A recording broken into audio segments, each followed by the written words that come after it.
He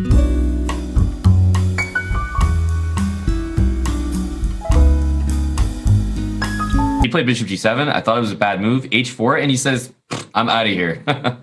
Resigns. That was a great opening choice by Nihal, great tactical awareness, but a bad game by Wesley. And something, tactically, we can kind of sense it's nerves. I don't know what it is, but he's been really, really shaky these first two games.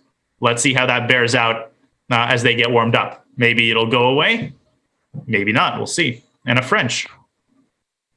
Yep, this is actually interesting to find Wesley on the white side of this because he's playing these lines with black all the time and he's very well prepared in them as well. Mm-hmm. Yeah, that's a great point, by the way, which is often underestimated. When you play a line with the opposite color, you just have that inside look. You have that understanding that's hard to acquire otherwise. Yep, it's kind of annoying. You're playing against something, you're like, damn, yeah, this is uncomfortable. I know how good my own stuff is. I know there's this mediocre commentator who plays the French on occasion. Don't remember the name, though. Some guy. It's escaping you at the moment, eh? Escaping me at the moment. I am... Yeah, I keep wanting to make puns of Nepomniachtchi's last name, because in Russian it means literally one who doesn't remember. Really? So yeah, like не помнить means to forget or to not remember. Is it like a word or a phrase that you actually would use? Well, but I mean, but in English, do you ever use it? Because in Russian, you can combine descriptors and to make it one word, right? You can basically say something like one who catches birds for a living, but how often do you reference somebody who doesn't remember? That's like the defining characteristic. Well, that's my defining characteristic in relation to opening theory, but I am a Nepomniachtchi when it comes to openings. I feel like if it was an actual word, then I would use it more often. Right. We need to normalize the word, and then I got a lot of use cases for it. Trust me. Oh, yeah. Yeah, I'm trying to... You can almost label people like you're traveling with friends. One of them knows the address of the destination you're going to, and all of a sudden, that friend is known as a frequent forgetter of said destination or how to get there. And that's when you pull out the Nepomniachtchi. Right. Like a sword. One who remembers and one who forgets. Right. In every group. Okay. So in the meantime,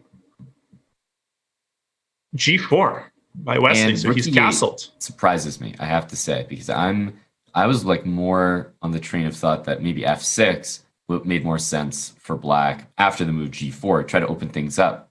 But now he's giving all the space to white on the king side, and hello, rook G1, G5. Mm-hmm. Hello, black king. Yeah, this is very hard to stop. I feel like Nihal has to try to pull out the emergency brakes somehow, but how? Rook G1, G5, and the opposite colored bishops are greatly exacerbating the situation, as we like to discuss. In endgames, they lend a game of drawish character. Knight takes D4. Oh my goodness, Saman. Queen H4 is a great tactic. Wow. Oh, that's beautiful. That is a big chance there, and the table's completely turned. Yeah, and King G3 is played definitely against that. I don't know if you saw it exactly, but it stops Queen H4, which is really important. Mm-hmm. I mean, F6, relatively speaking, is a good move, were it not for the presence of Knight takes D4. Yep. As with many blunders. Right. Or not for, yeah. So I guess you probably don't want to take on E5 because that eases the move G5 for white, although the G file is now hard to occupy with this king being on G3. Yeah, I think white can consider things like bishop D6, just plant the bishop in there, rook A E1, and almost just jettison the queen side in favor of setting up bishop D6, rook E1, knight H4, F4. Mm-hmm. I love bishop D6. I think that's what white should probably start with, because the immediate knight H4 would necessarily give up a pawn.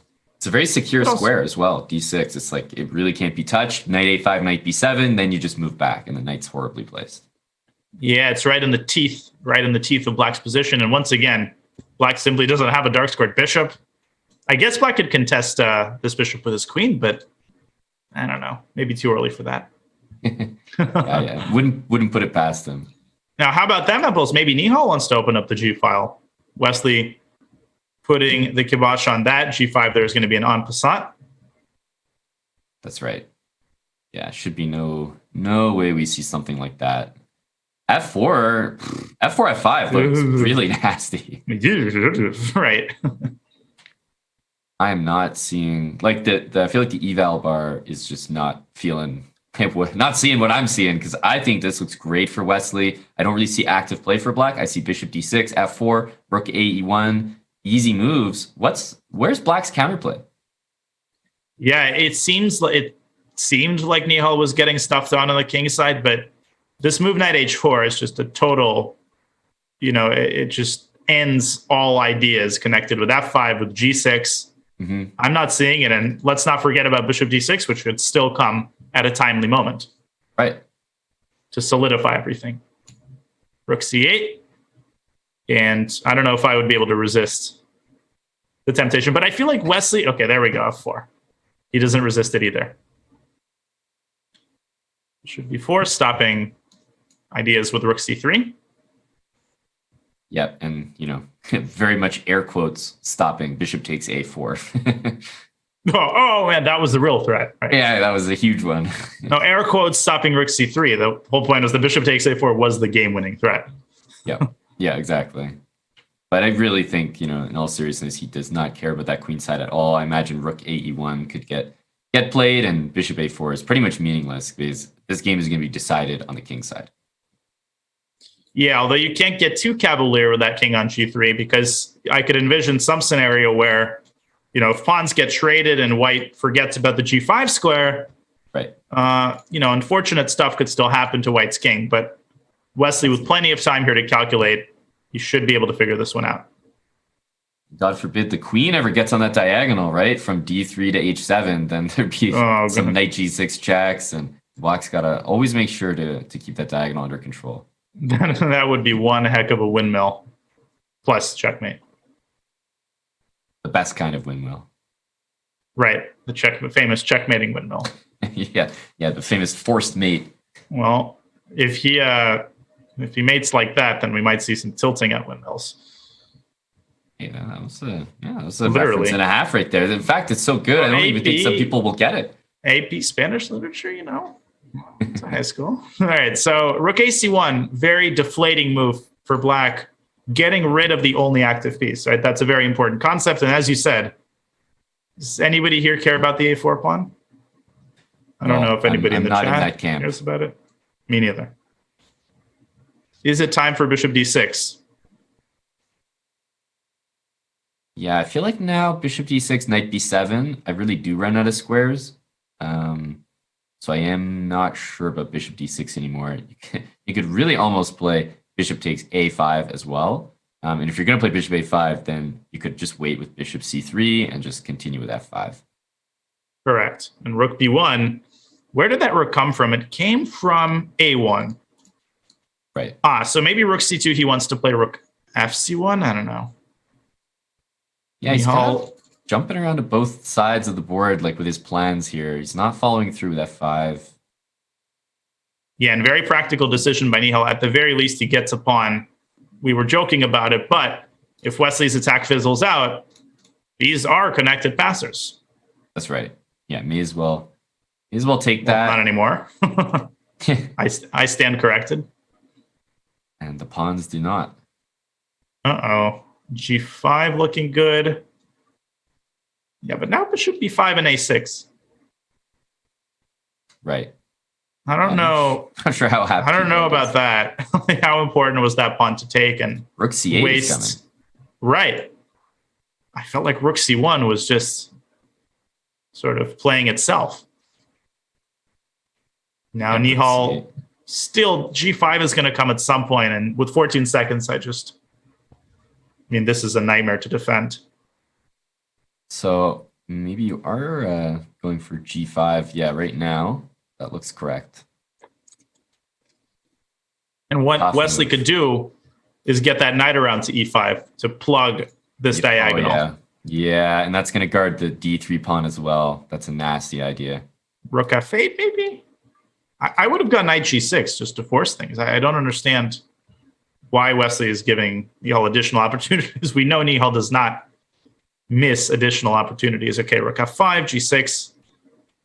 In comes the rook, but then rook f8. Oh, this. Bishop e8. That's asking for it. But I mean, h6 looks good. Knight e5, maybe. Although then you lose h5. he can almost go king g4. Yeah, I think you can. It's like, this permanent pin on the bishop on e8 is very annoying. Although I feel like given Nihal's time situation, h6 would be devastating to face. Right. Yeah. It's a great point. Knight e5 is coming. Everything is covered. Knight f7 after queen f6. I mean, knight f7 definitely wins. Probably not the best you can do. Maybe queen f3. But then queen g5 check. There are some funny stalemates on the other lines. That is a brutal move.